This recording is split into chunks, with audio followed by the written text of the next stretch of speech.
오늘 말씀의 제목을 한번 따라 하실까요? 귀신 들린 자가 만난 예수 그리스도. 꼬마 친구들도 많이 참석을 했는데 제목이 섬찟하죠. 하필이면 귀신 들린 자가 그럼에도 불구하고 귀신 들린 자가 예수를 못 만났다고 하면 좀 섬찟한 이야기지만 예수를 만나고 삶의 놀라운 변화와 치유와 새로운 희망이 넘쳐납니다. 이번 단위의 기도 동안에 주제가 뭐예요? 하나님을 만나면 끝난 거다. 하나님 만난다는 얘기는 만나려면 어떻게 돼요? 가까이 가야 되잖아요. 만나려면 가까이 가야 돼요. 멀리서 만날 수는 없어요. 만나려면 가까이 와야 돼요. 우리가 하나님 앞에 나오든지 못 움직이는 사람은 주님이 찾아가시든지 만나야 돼요. 어쩔 수 없어요. 혹시 아시죠? 마지막 때가 되면 모이기를 피하는 어떤 사람과 같이 점점 세상 일이 바빠지거든요. 세상이 좋거든요. 뭐 굳이 하나님이 그렇게 절박하지 않아요.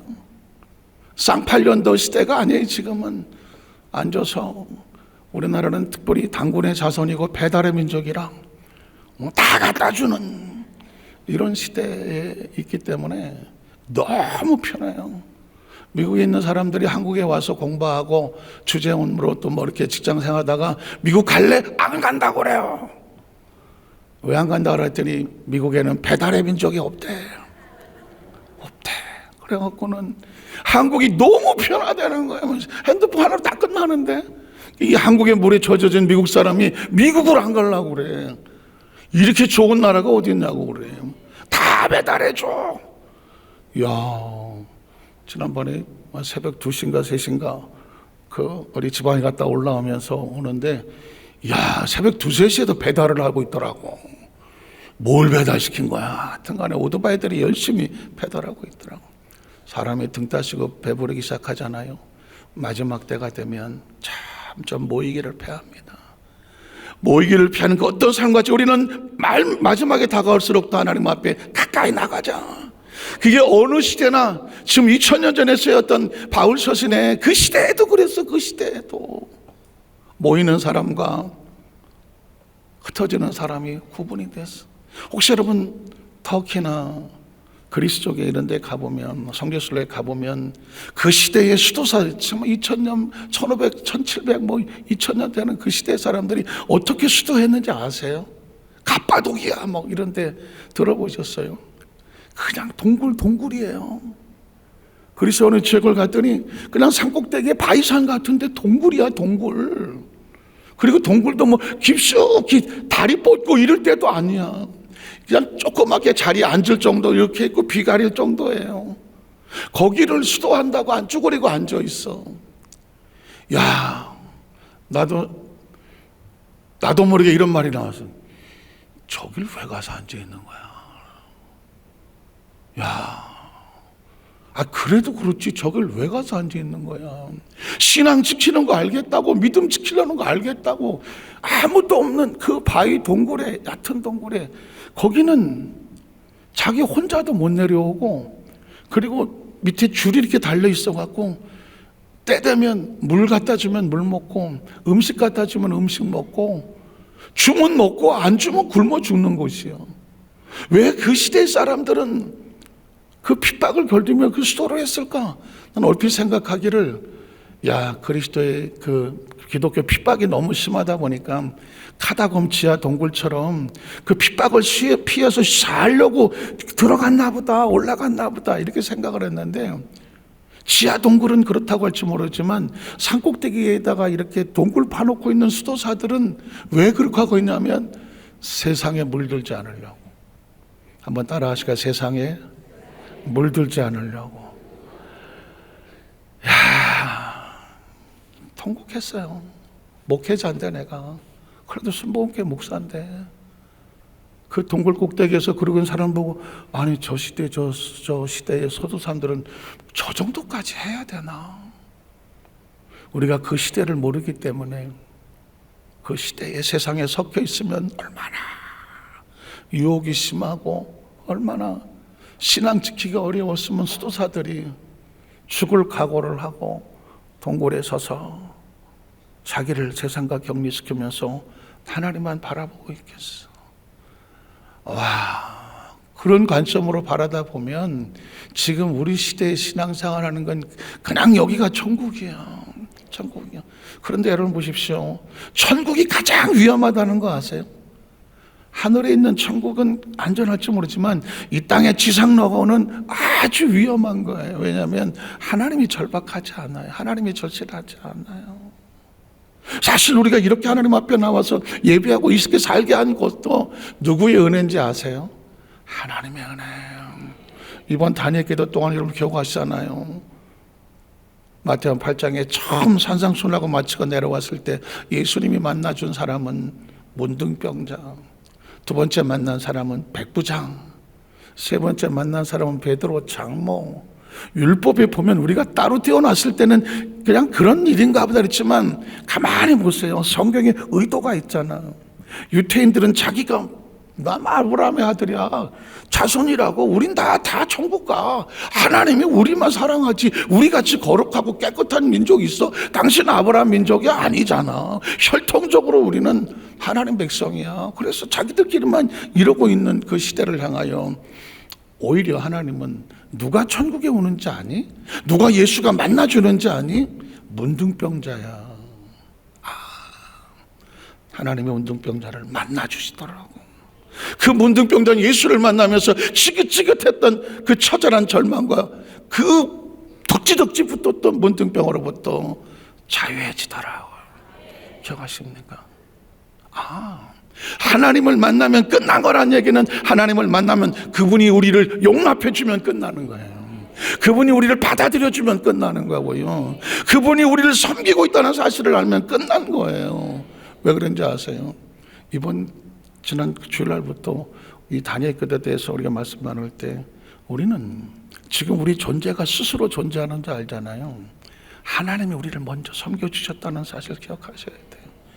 우리가 어떻게 스스로 존재하냐고요.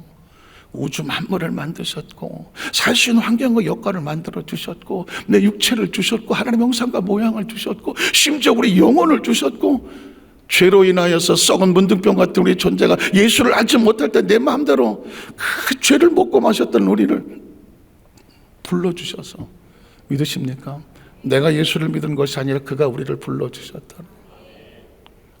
전 여기서 우리 모든 성도들의 가슴에 눈물이 맺히기를 주의 이름으로 축복합니다. 가장 묻은 게 뭐냐면 예수를 믿었는데 주여 눈물이 안 나. 왜? 수도 없이 예수 믿은 지가 수십 년 됐는데 굳이 주여 그런다고 눈물까지는 하겠어. 점점 굳어져 가는, 점점 퇴색해 가는, 점점 싸늘하게 식어가는 우리의 심령. 여러분 이게 가장 무서운 거예요. 저는 우리 여도서 만삭교회 성도들이 찬양을 할 때도 아까 보니까 누가 시키지도 않았는데 이제는 춤을 추며 찬양하더라고요. 영광 할렐루야 할 때 다 손들라고. 저는 우리 여도서 만삭교회 성도들 하나님 앞에서 이런 자유함이 마시기를 주의 이름으로 축복합니다. 여러분 자유롭게 여러분의 영혼과 마음과 심령이 하나님을 마음껏 찬양할 수 있는 그런 은혜가 임하시기를 주의 이름으로 축복합니다. 최근에 김포 성전에 가서 처음 이게 설교를 할 때 보니까 성도 찬양을 하는데 아무도 손을 안 들어. 참 신기하대. 아무도 손을 안 들더라고요. 그래서 여기는 왜 그럴까? 전 그때 미국에 선교사하고 들어온 지 1년도 채 안 됐을 때거든요. 개척국장 6개월 하다가 김포 성전 발령을 받고 갔는데 거기서 찬양을 하는데 아무도 손을 안 들더래요. 그 낯설대. 미국에서는 다 흑인이든 백인이든 딱 예배 들어오면 1시간 동안 찬양을 해요. 1시간 동안. 일단 찬양을 하세요. 다 서서. 앉은 사람도 없어. 다 1시간을 찬양을 해요. 그리고 기도하고 목사님 스피커 설교하고 끝나고 또 찬양을 1시간씩 해. 그러니까 찬양이 그냥 찬양으로 해서 찬양으로 끝나. 그런 속에 있다가 한국에 와서 김포성전에 가서 찬양하는데 찬양은 아무도 손을 안 들어. 그 희한하다. 그래서 제가 중간에 우리 다 같이 우리 손들고 한번 찬양합시다. 다 들어. 그러니까 이게 들라 그래야 되는구나. 그때 알았어. 그때. 이 성도님들이 얼마 너무 군대식인 것 같아. 딱 찬양을 할 땐 아무도 손을 안 들더라고. 근데 좀 있다가 우리 다 같이 손 들고 찬양합시다 했더니 다 들더라고. 한 사람도 안 빼놓고. 생리를 이제 알았어. 그래서 제가 그랬죠. 사랑하는 성도 여러분, 하나님을 찬양하는 것은 들라고 해서 듣는 게 아니라 자유로움. 하나님 앞에 이 자유로움이 있어야 돼. 그래서 다 같이 부르니까가 아니라 그 찬양 속에 하나 가사를 생각하면서 내 온몸이, 내 영혼이, 시편에 보면은 다윗은 내 영혼아, 왜냐하면 형식과 육체 이렇게 막 훈련 받아서 그냥 교육 받아 갖고 이렇게 하는 찬양은 할 수 있어요. 그런데 영혼이 뜨겁고 견딜 수 없어서 내 영혼이 춤을 추며 기뻐한다는 영적 자유함, 아무나 되지는 않아. 이해가 안 되는 사람은 안 되더라고. 그러나 기억하십시오, 사랑하는 성도, 우리는 됩시다. 우리는 돼요. 절대 신앙은 나이 먹으면 안 돼. 신앙은 뻣뻣하면 안 돼. 신앙은 굳어지면 안 돼. 신앙은 정형화되면 안 돼. 신앙은 의식화되면 안 돼. 신앙은 매너리즘 되면 안 돼. 뻔하면 안 돼요. 뻔하면 안 된다고요. 하나님께서 우리 가운데 예배를 받으신다고 믿으십니까? 정말 예배 받으시는 걸 믿으시나요? 우리가 주님 앞에 나와서 뻔하게 출근해서 도장 찍고 뻔하게 앉았다가 퇴근해야 하고 퇴근하는 그런 모습이라고 하면 그 예배에 하나님께서 감동이 있겠어요? 아니에요. 아이들이 나와서 막 자기 마음대로 하더라도 입이 싹 벌어지잖아요. 그리고 너무 귀엽고 이쁘잖아요. 아이들이 꾸밈이 없잖아요. 그냥 자기 하고 싶은 거 하잖아요. 저는 우리 여도수 만자교회 성도는 나이에 상관없어요. 여러분의 마음이 하나님 앞에 표현하고 본 심정이 자유롭기를 축복합니다. 그 영적인 자유가 없다고 하면 안타깝지만 평생 그렇게 딱딱하게 하시다가 딱딱하게 끝나요. 왜냐하면 문둥병자를 하나님, 예수님이 용납해 줬다는 이 감격이, 그 문둥병자 평생 어떡하고 살 것 같아요? 춤추고 살지 않겠어요? 율법에서는 거부했던 그가 하나님 앞에 나와서 예배하신, 문둥병이 그랬고 백부장이 그랬고 베드로의 장모 열병도 그랬어. 오늘은 네 번째 주님이 만난 것은 누구냐면 귀신 들린 자들이에요. 그 당시 율법에 따져본다고 귀신 들린 자가 어떻게 하나님 앞에 나올 수 있겠느냐고요. 심지어 우리도 귀신 들린 사람에서 저 귀신 들려서 저거 어떡하지? 사실은 경계의 대상일 수밖에 없잖아요. 그런데 성경은 아주 천연덕스럽게 이제는 카메라가 문둥병에서, 이방인에서, 열병에서 이 카메라가 돌아가더니 이제 어디다 갖다 대냐면 귀신 들린 자까지 갖다 대요. 예수님은 귀신 들린 자를, 하나님의 나라는 귀신 들린 자를 어떻게 취급할까? 거기에 대한 해답을 하는 거예요. 우리 첫 번째로 하나님으로부터 부름을 받았으면 섬기는 삶의 열매를 맺어라. 이 메시지가 있더라고요. 아까 말씀드렸지만 작은 첫 번째로 모세가 명한 예물을 드려서 섬김을 입증해라 그랬습니다. 제가 그 문둥병자 얘기를 했잖아요. 그때 첫날 얘기할 때 그 얘기를 했어요. 문둥병자가 용납되고 치유된 건 좋은데 왜 4절에 가서 모세가 명한 예물이 있을까? 이건 왜 이럴까? 한번 읽어볼까요? 마태복음 1절로 4절에 보면 예수께서 산에서 내려오시니, 산상수훈 말씀했어요. 수많은 무리가 예수의 말씀을 듣고 따라왔습니다. 그 많은 사람들 앞에서 그 다음 절에 보니까 한 나병 환자가 나와, 수없이 많은 사람들 앞에서 나와 절하며 이르렀습니다. 주께서 원하시면 저를 깨끗하게 하실 수 있나이다. 이건 처절한, 여러분도 오늘 이런 심령으로 나와야 돼요. 될까 안 될까, 내가 계산 이런 거, 내 모든 지나간 덕지덕지 붙어있는 동굴에 있는 모든 처절한 절망과 좌절과 모든 부정적인 의식을 던져버리고 주께서 원하시면 나을 수 있을 줄로 믿습니다. 의식이 중요해요. 어떤 대학에서 아주 수재들만 모였다고 하는 그곳에서 시험을 치르는데 대학 교수가 시험 문제를 딱 내주면서 이렇게 말했어요. 이거 굉장히 어려운 거라고. 굉장히 어려운 건데 자네들이 풀 수 있을지 모르겠지만 한번 풀어보라고. 이거는 최고급의, 우리나라 최정상들도 풀기 어려운 문제라고 던져줬어요. 근데 사실상은 그 문제는 지극히 평범한 문제였어요. 다만 교수가 그렇게 이거 어려운 문제야 하고 던져줬던 거예요. 그런데 하나도 못 풀었는데 한 학생이 아주 자연스럽게 답을 써서 갖다가 제일 먼저 갖다 댔어요. 다들 의아하게 생각했어요. 왜 그랬냐면 그 문제를 풀었던 학생은 지각을 한 학생이었어요. 지각을 해서 교수가 이거 굉장히 어렵다는 얘기를 못 들었어. 그래서 이 머릿속에 문제를 보니까 이거 뭐 아무것도 아닌데? 그래서 그냥 썼어. 답을 냈어. 그런데 다른 학생들은 교수가 먼저 선입견을 깔았어. 이거 굉장히 어려운 거예요. 이건 우리나라 최고 학박 박사들도 쉽지 않은 문제인데 자네들이 한번 풀어보게. 딱 받는 순간에 이게 최고 어려운 문제구나. 아, 이거 뭐지? 이러다가 끝났어. 기억하십시오. 문제가 아니에요. 뭐가 문제예요? 내 의식이 문제인 거예요. 문득병이 평생 내가 죽을 문제라고 생각해서 동굴에 갇혀 있었다면 이 사람 절대 못 나와요. 그런데 내 문제를 보지 않고 예수를 통해서 주께서 원하시면 내 문제가 해결됩니다. 여기가 먼저 깔려야 돼. 문제 깔려서 문제 때문에 못하겠다고 문제를 바라보는 사람은 문제가 해결되지가 않아. 그런데 내 문제가 아니라 이 문제를 예수님 앞에 나가면 이 문제는 해결될 것을 믿습니다. 이걸 믿음이라고 말해요. 그럼 예수님 거기다가 포장만 찍는 거예요. 주께서 원하시면 나을 줄로 믿습니다. 그래, 내가 원하노니 깨끗함을 입을지어다라고 하는 거죠. 이게 역사야. 대부분의 신앙은 여기서 끝내려고 그래. 그런데 예수님께서 말씀합니다.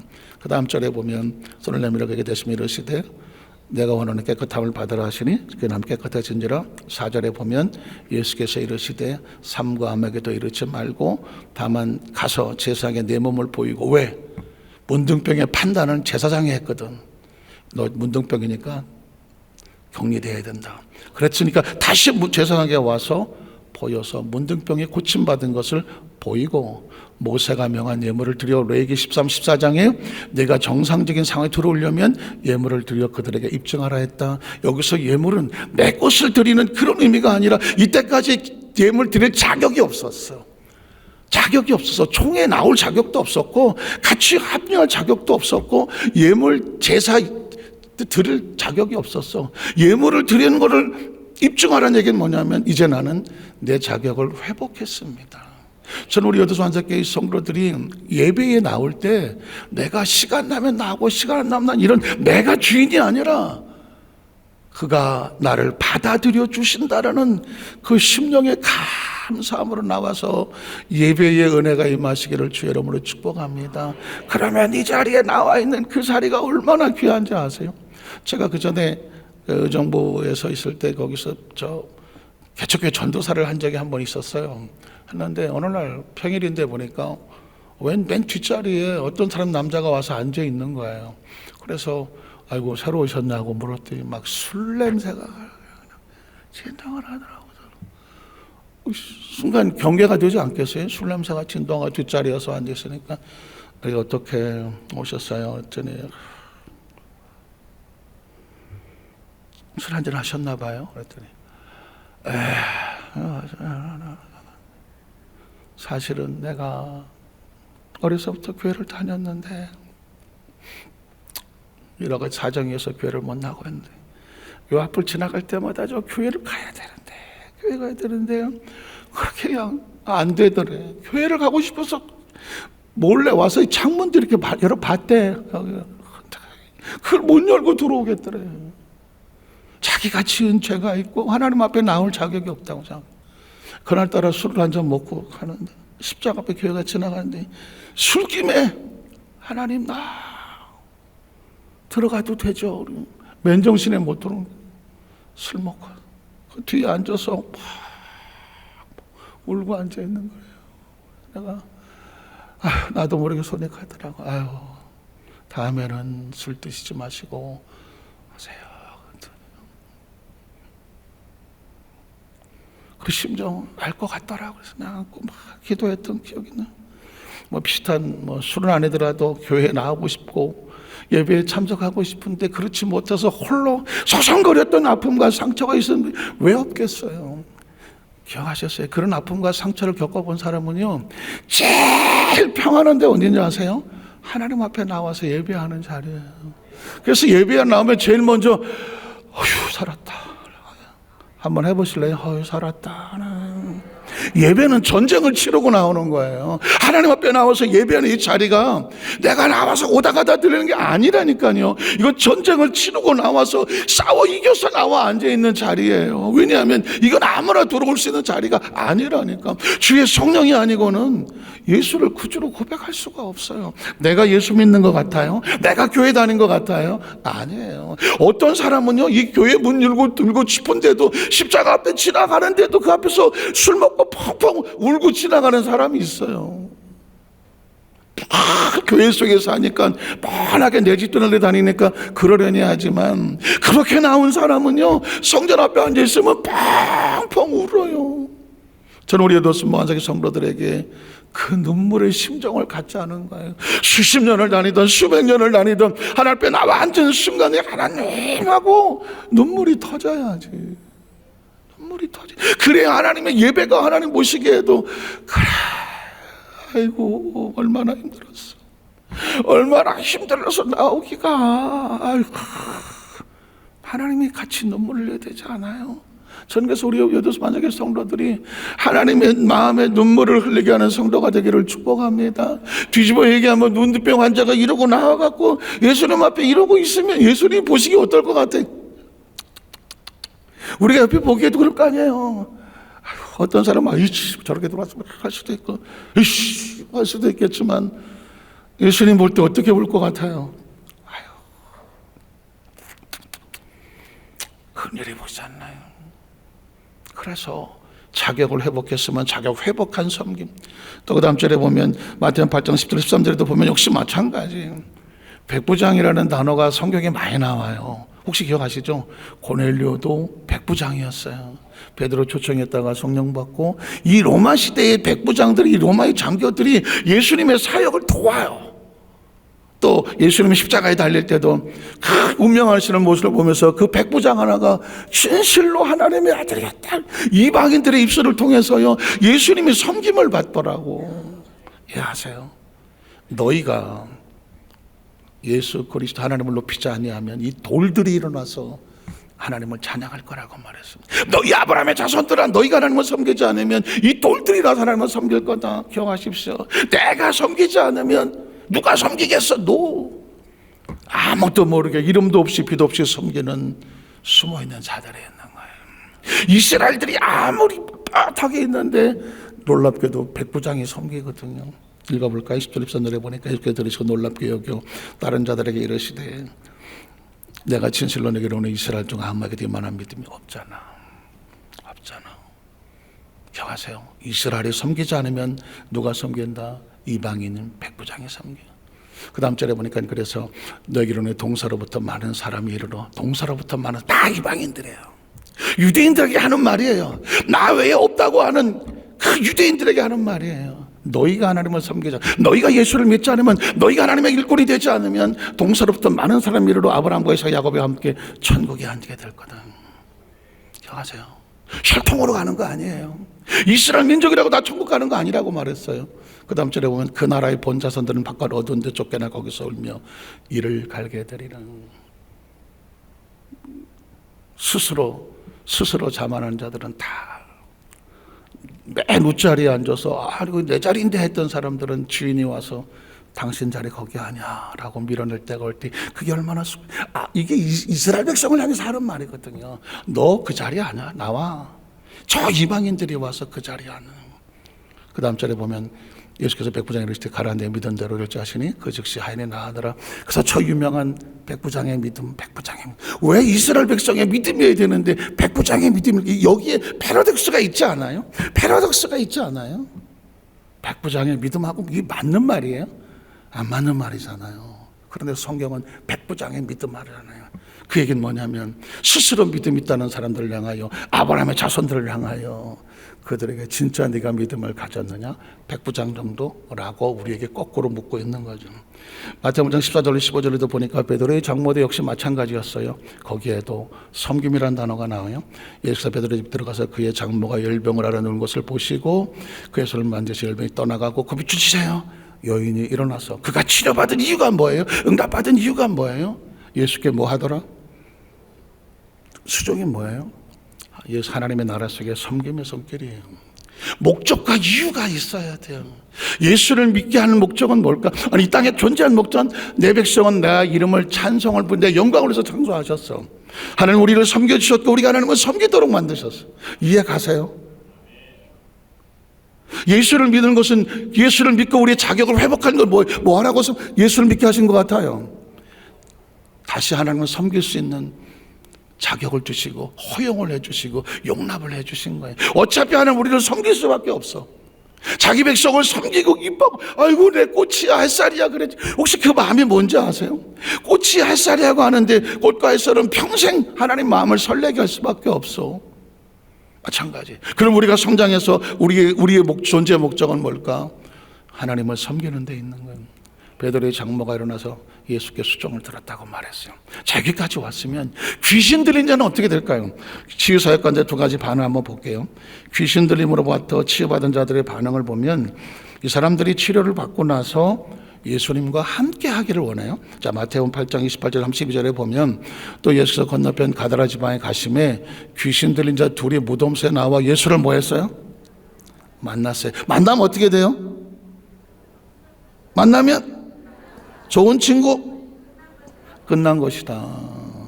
만나면 끝난 거예요. 우린 여기서 이미 알고 있어요. 이 귀신 자 둘이 예수를 만나서 그러면 이미 끝난 거야. 이해가 되세요? 여러분, 하나님의 성전에 나와서 다녔기도 하나님을 만나고 경험하고 체험하고 하나님의 심정이 나한테 밀려 들어오면 전 이거예요. 전 철저하게 신앙생활을 심령으로 하기를 원해요. 심령으로.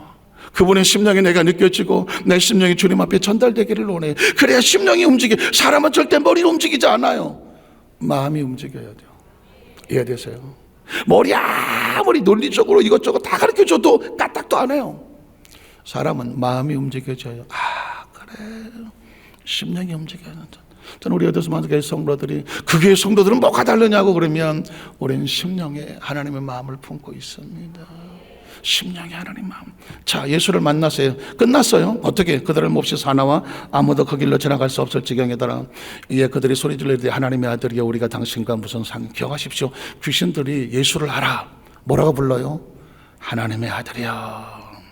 여기에 굉장히 아이러니한 일이 벌어져요. 귀신이 하나님을 알아요. 그래서 하나님의 아들이여 우리가 당신과 무슨 상관이 있나이까? 때가 이르기 전에 우리를 괴롭게 하려 여기 오셔서, 어차피 우리는 심판받을 대상인데 벌써 오셨습니까? 라는 뜻이에요. 그래서 그 다음 절에 보면 마침 멀리서 많은 돼지떼가 먹고 있는지라, 자, 이 귀신들이 예수께 간과하려되 만일 우리를 쫓아내시려면 쫓겨날 걸 알아요.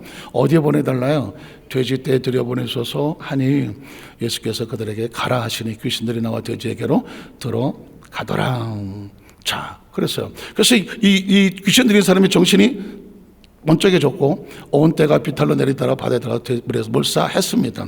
자, 그 다음 절을 볼게요. 마가복음 5장 18, 20절에 보면 이 고침받은 사람이 예수님 앞에 이렇게 말해요. 예수께서 배우르실 때에 귀신 들렸던 사람이 함께 있기로는, 이제 주님, 내가 예수님은 따라다니면 예수님 제자처럼 따라다닐게요. 이렇게 옆에서 따라다니겠다고 말했어요. 그랬더니 뭐라고 말하냐면 허락하지 아니하시고 그에게 이르시되 집으로 돌아가라. 집으로 돌아가서 뭐 하냐면 주께서 내게 어떻게 큰 일을 행하사 너를 불쌍히 여기신 것을 내 가족에 뭐 해라? 예수님께서 우리에게 하시는 모든 역사와 은혜와 은총은 세상에 뭐 하라고? 알리라고 하는 거예요.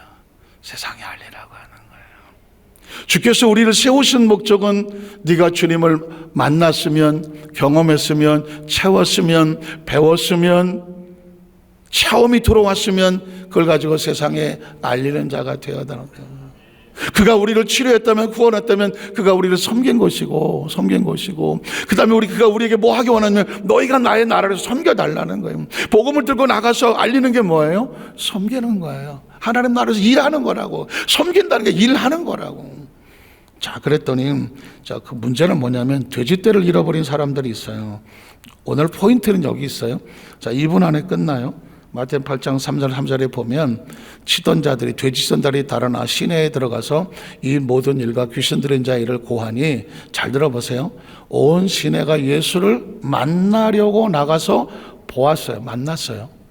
그러면 끝이 나야 되는데 이 사람들은 다른 쪽으로 정반대로 끝이 났어요. 그 지방에서 예수를 어떻게 떠나시기를 간과하더라. 똑같이 만났는데 어떤 사람은 이제부터는 예수님 나의 주인입니다. 내가 주를 섬기겠습니다. 주인이 예수님을 고백했어요.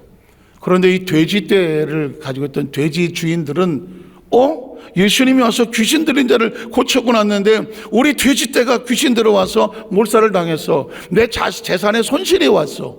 그러니까 어떻게 생각하냐면 하나님의 나라는 둘째치고 예수님이 여기 있다가는 온 동네 돼지 다 물에 빠지겠다고 생각하니까 예수님 가세요. 왜? 내가 주인이야. 하나님의 나라는 관심이 없어. 내 재산이 축나는 거에 대해서 예수를 나가라 그래요. 이해가 되시겠어요? 말씀을 정리합니다. 신앙생활에 가장 위험한 게 뭐냐면 아직도 내가 주인인 거예요. 아직도 내가 주인인 거예요. 그래서 내가 하고 싶은 대로 하는 거예요. 내 마음대로 하고 싶은 거예요. 그래서 공동체 안에 들어왔는데도 내 마음대로 돼야 돼요. 내 생각대로 돼야 돼요. 나한테 이익이 돼야 돼요. 내가 손해가 되면 가세요. 나 안 해. 예수님 빨리 가세요. 아시겠어요? 똑같이 예수를 만났는데 귀신 들린 자들은 예수를 만나서 귀신이 떨어져 나가고 새로운 삶을 살았어요. 그럼 똑같이 예수를 만났는데 돼지떼 주인들은 돼지를 잃어버렸다고 가세요. 예수를 계산의 대상으로 삼았어요. 어느 날 내가 지혜를 하는 데 있어서 주께서 하신 말씀이 아멘이 아니라 내 기분과 감정과 내 스타일과 사고와 또 지난 내 습관과 모든 것에 맞아. 난 그건 못하죠. 나 그거 하고 싶지 않아요. 내가 주인이 돼서 결정을 해서 한다고 하면 기억하십시오. 그 자리는 예수를 떠나보내는 자리입니다. 저는 우리 여도스 만삭교회 성도들이 이왕 예수 믿었으면, 예수를 안 믿었으면 의미 없고요. 예수를 믿었으면 끝까지 하나님 말씀에 순종하고 순복하고, 지난 주일 말씀처럼 또 나오는 끝자리예요. 끝자리는 더 이상 내려갈 자리도 없어요. 맡겨만 주십시오. 참석만 시켜주십시오. 그게 겸손하게 낮아진 자리예요. 왜 내가 이런 대우를 받고, 왜 내가 라고, 예수님 기분 나빠. 예수님 빨리 가세요. 예수님 빨리 가세요. 라고 한다면 이 돼지떼의 주인들은 어떻게 됐을까요? 다시 예수님과 상관이 없는 존재가 되었을 거예요. 저는 이때까지 목회하면서 수없이 많은 성도들을 만났어요. 수없이 많은 성도를 만났는데 둘 중에 하나예요. 주님이 주인 되시는 신앙을 가지고 있는 사람들. 주인이 주님이에요. 그래서 주인이 말씀하는 것에 대해서 말씀하십시오. 듣겠습니다. 근데 여전히 안타깝지만 아직도 자기가 주인이에요. 예수를 믿었는데도 자기가 주인이에요. 그렇기 때문에 모든 기준이 나한테 있어요. 나한테 맞으면 오케이. 안 맞으면. 그러니까 그때 제가 전율을 느끼죠. 아니, 소름이 꽂히죠. 이거 어떡하지? 이대로 가나? 그런데 어떻게 하겠어요? 예수님은 베드로같이 자기가 연약해서 넘어진 사람은 찾아가서 이렇게 세우지만, 가룟 유다같이 예수를 등 뒤에 칼을 꽂은 사람은 안 찾아가요. 그게 예수님의 리더십의 가장 마지막, 하나님은 나를 대적하는, 성령을 거스리고 영권에 도전을 하는 가룟유다는 안 찾아가요. 그리고 그는 예수님과 끝이 나니까 스스로 목을 메고 끝이 나죠. 가장 무서운 게 이거예요. 사울왕도 마찬가지예요. 왕이 하나님을 버렸으므로 하나님도 왕을 버린다. 이걸 무서워하셔야 해요. 그래서 다윗도 범죄했을 때 주의 성신을 내게서 떠나지 말게 달라고 몸부림을 쳐요. 한번 따라 하실까요? 주여, 주의 성신을 내게서 떠나지 말게 하소서. 늘 성령의 은혜가 충만한 그 심령 상태를 유지해요. 비로소 그게 찬송이고 그게 기도고 그게 은혜고 그게 사명이고 그게 섬김이에요. 이번 다니엘기 동안에 사실은 이걸 준비하는 거, 이게 준비되면 하나님 우리를 섬겨주실 거예요. 닥치덕지 붙었던 거 다 떨어져 나가도록 자유케 하실 거예요. 왜냐하면 하나님을 만나면 끝나기 때문에. 기도하겠습니다. 하나님 아버지 감사합니다.